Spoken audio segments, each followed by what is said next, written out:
హైదరాబాద్ వాతావరణ శాఖ తెలంగాణ ప్రజలకు కీలక హెచ్చరికలు జారీ చేసింది. జూన్ 4న కరీంనగర్, పెద్దపల్లి, సంగారెడ్డి, మెదక్, కామారెడ్డి, భూపాలపల్లి, వరంగల్, సిద్దిపేట, వికారాబాద్ జిల్లాల్లో ఈదురుగాలులతో కూడిన వర్షాలు పడే అవకాశం ఉందని చెప్పారు. ఈ మేరకు ఆయా జిల్లాలకు ఎల్లో అలర్ట్ జారీ చేశారు. జూన్ 4 నుంచి జూన్ 7 వరకు రాబోయే 4 రోజుల పాటు రాష్ట్రంలో తేలికపాటి నుండి ఒక మోస్తారు వర్షాలు కురిసే అవకాశం ఉందని హైదరాబాద్ వాతావరణ కేంద్రం తెలిపింది. ఉరుములు మెరుపులతో కూడిన వర్షాలు కూడా పడవచ్చు. ఈ రోజు, రేపు హైదరాబాద్ నగరంలోని కొన్ని ప్రాంతాల్లో తేలికపాటి నుండి ఓ మోస్తారు వర్షం పడొచ్చని అధికారులు తెలిపారు. ఉరుములు, ఈదురుగాలులతో కూడిన జల్లులు పడే అవకాశం ఉందన్నారు. ఉపరితల గాలులు పశ్చిమ నైరుతి దిశలో గంటకు 6 నుండి 10 కిలోమీటర్ల వేగంతో వీచే అవకాశం ఉందని తెలిపారు.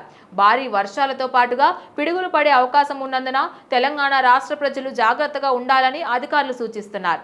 పొలాల వద్ద ఉన్నప్పుడు చెట్ల కింద నిలబడొద్దని, చెట్లపై పిడుగులు పడే అవకాశం ఎక్కువగా ఉందని హెచ్చరించారు.